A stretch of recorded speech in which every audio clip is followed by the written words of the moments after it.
All right, everybody. I'm kind of getting tired of doing nothing, waiting for uh, those lens covers to come in, dial covers. They came in, I think, a couple days ago, and one for the one for the night radio, and thank God it fits. And the other one for the former radio that I worked on, the airline, the one that looked like looked like a robot, the 729A, I think it was. I had Palmquist fit me up a lens for it, a smaller lens, and he managed to get her done, and he packed them both up and shipped them to me, and I got them the other day in the mail. So I got the 729 airline all back together again and made some adjustments to it. It went up on eBay this morning. Oh, by the way, today is Wednesday, the 31st of July 2024. Now I had to clear the bench of the night chassis and speaker, so that we can do this thing. I need to get more things done, and I can't do it without the lens cover. But now, what I need to do is get the cabinet back together. I got it ready to go. I just needed the lens cover, and then, like normal things on this planet, it's a whack-a-mole. You whack one down, two more pop up. So I went into my stash and found out that I don't have any more onyx grill cloth left, and so I had to get it ordered. So it's shipped out today, I think it shipped out today. I'll have to double check that. It probably won't be in until next week, knowing the postal service, if then, and it doesn't wind up in Canada somewhere.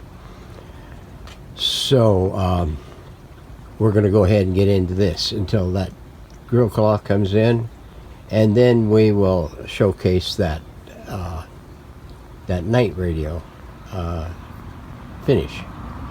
So, okay. With that all in the bag, I'll bring you up to speed on what I've got in mind. This here is the RCA Victor table radio with the push button presets, off on volume, tuning, and a selector switch for push buttons. I'm not sure what this means. Broadcast high, broadcast low. I'm expecting that to be something like a tone control. And then we have shortwave, and then phono. So this does have phono input. The push buttons don't seem to be they're too tight, and they're inoperative for the most part right now. The dial glass is a glass, and it's printed on the back side, so I'm going to take care of that. Full finish here, full finish there, full finish everywhere. Well, maybe not down here. This kind of looks like a full finish, but I'm thinking it might not be, but it could be. Yeah, it could be.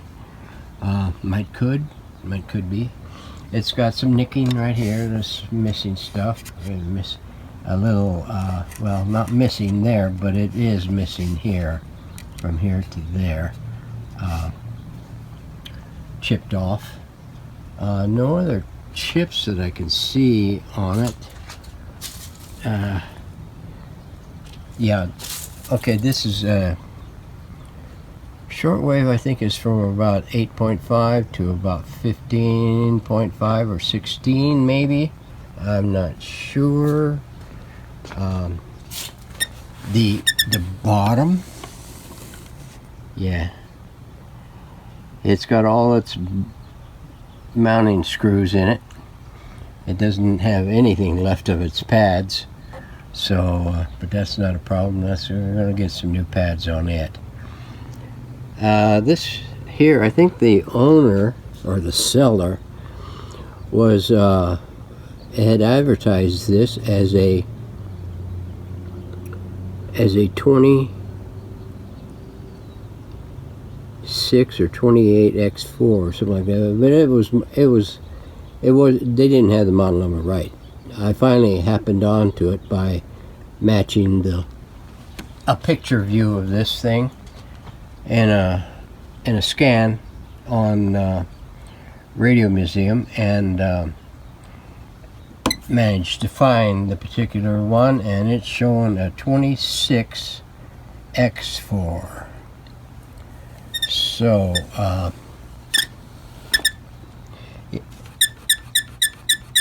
yeah, that squeak is from the base being loose. You can see right here, it's loose both sides, and it's chirping at me like a cricket. So I think what we might be able to do is we might be able to, now the tube layout and everything, location of tubes, that's not going to be, that's be a piece of cake. This here is going to be a piece of cake because I think I got a graphic that I did on an earlier RCA. This one here I can transpose off and get the serial number and everything all back in order.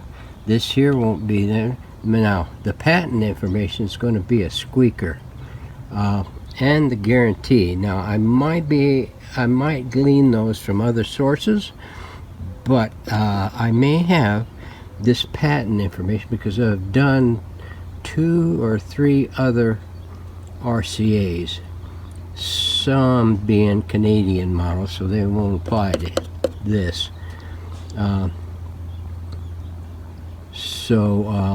But for the most part, I'll be able to get a lot of this portion of this label remade.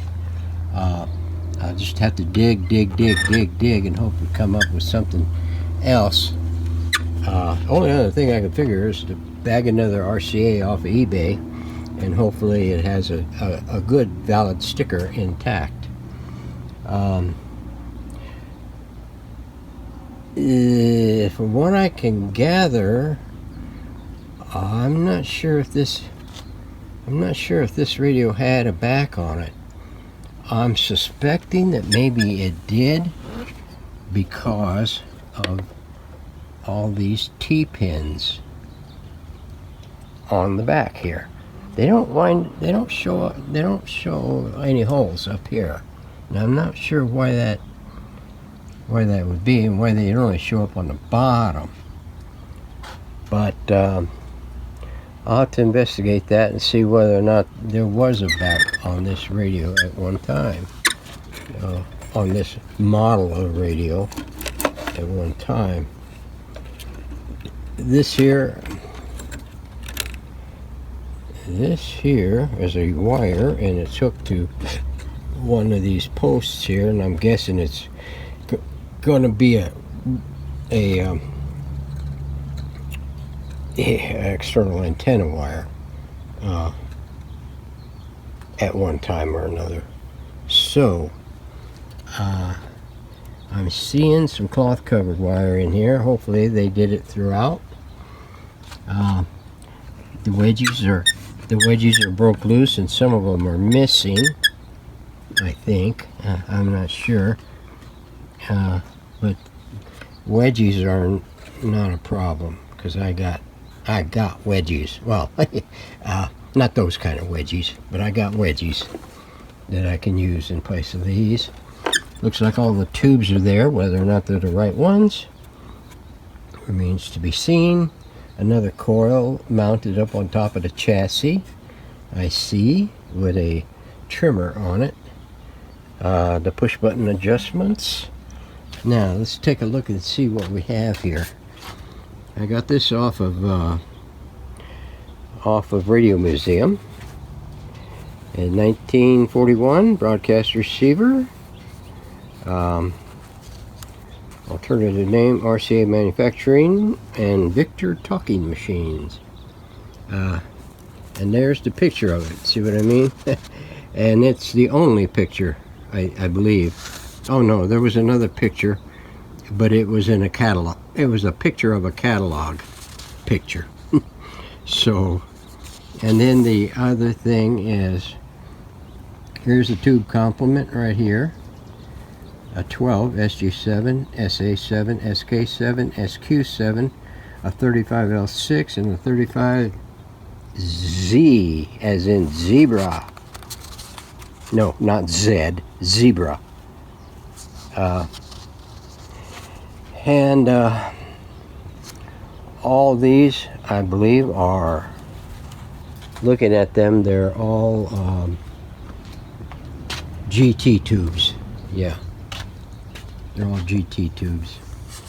So there's that. So we have broadcast only. It's an AC/DC set. Ooh, light up my life. Permanent magnet. Loudspeaker. Model 26X-4 RC-1014B. Table model, any shape, general. 2 built-in antennas. The Writers gives it out in volume 13. There's only 2 pages. And these are thems. And it even gives you a string diagram. And then, dun dun dun dun, critical lead dress. This you really need to keep an eye on. Read it first before you weep. Because when you go in there and you have to move any wires or change wires or replace wires or whatever, and you think, I'm going to be smart and shorten it out by going this direction. Wrong answer. Lead dress is going to snap you back to the reality. So there is that. Second page shows you the loop configuration, gives you any data concerning the radio operation and electronics. The push button, how to do the adjustments on the push buttons, and the alignment procedure and where those particular adjustments occur. So, I mean, it looks like they're everywhere. So that is it. So that being brought up and out of the way, we're gonna empty the cabinet. So stand by for that. Okay, there we are.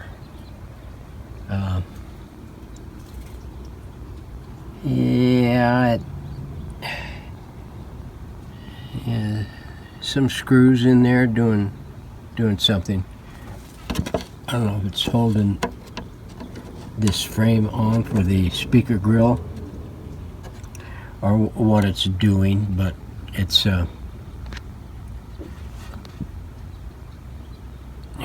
there's a few screws. See, correct. Couple of here holding the dial glass up and everything. I think that'll clean up real nice. Only because I did it to the other RCAs and they seem to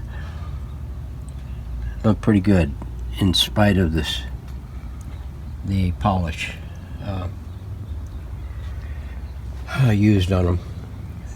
This will have to be taken care of before anything else is done on the cabinet, and we'll get it set up and glued up and straightened up before we hopefully don't mess it up. You're freaking back. Okay, now The wires all look pretty good. I mean, this wire here on the antennas in some places are pretty stiff. I mean, really stiff. These over here are really stiff. These here are pretty much okay. That one there is alright. This one here is good. Just the ones to the coil are the ones that these yellow ones. Yellow ones seem to be RCA's favorite color. Like the Zenith 527, these back antenna is held on with dowels and screws into the chassis. This chassis looks like it's copper or something with galvanized pans on the ends, so that'll make it easy to get into the sides. A lot of dust. And I blew some of it out, but it's still pretty cakey. So, and the buttons seem to operate okay. They're going to get a good scrubbing. This is looking like pretty much like the Philco push button assembly, except in a different configuration. Here is the needle.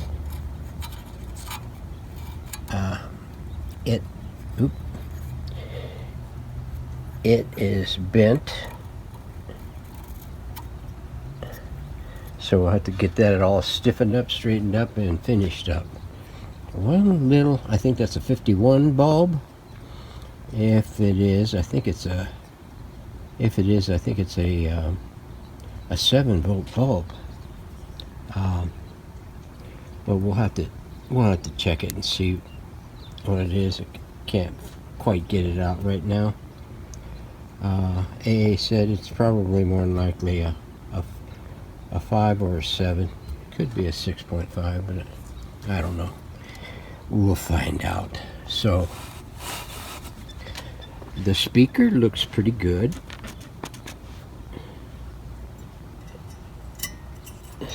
Dial string looks to be okay. It's pretty tight.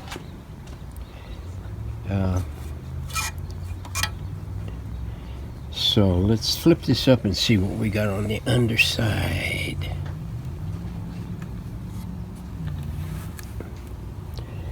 Let me tip this up. Get this moved over here so I can get it on top of it. Yeah, it looks untouched. Not too bad. It's a little packed on this end. Rubber wire.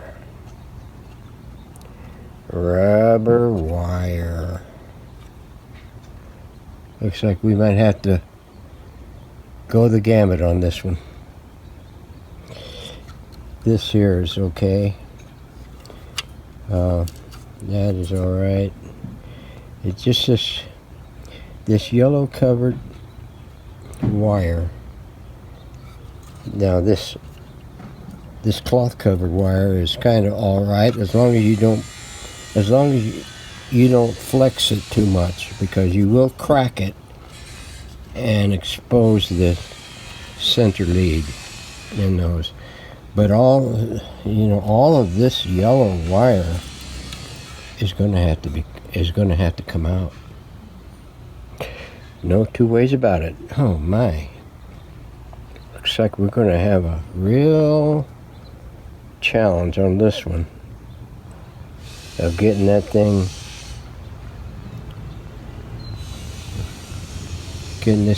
straightened out. Now remember what I said about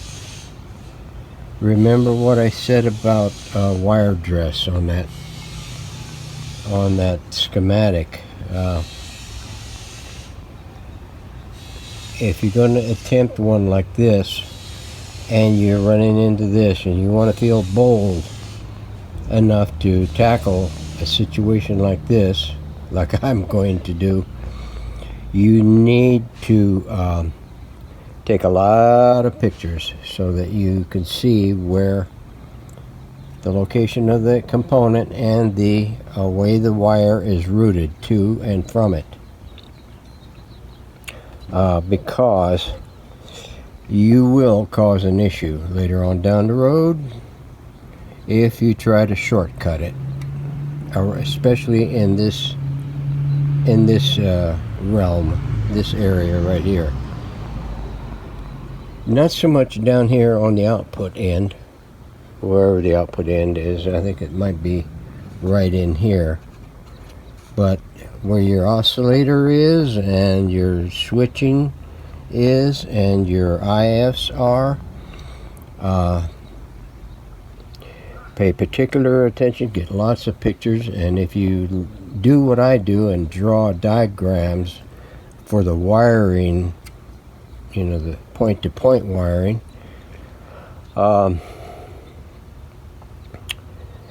you should be okay, provided you double check it before you start clipping and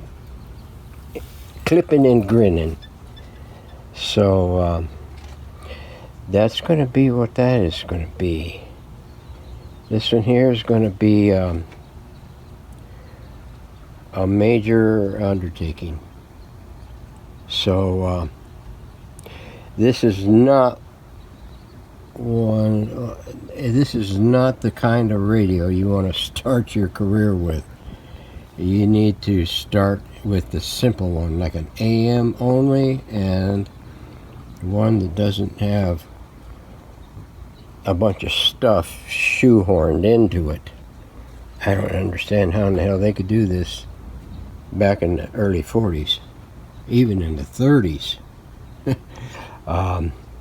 Yeah. So, it looks like there's another trimmer right there, right down in there.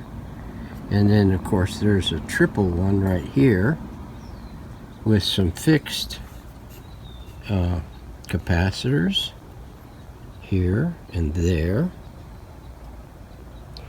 Up here, I don't know if you can see that one back in there. It's a little dark. Here. Yeah.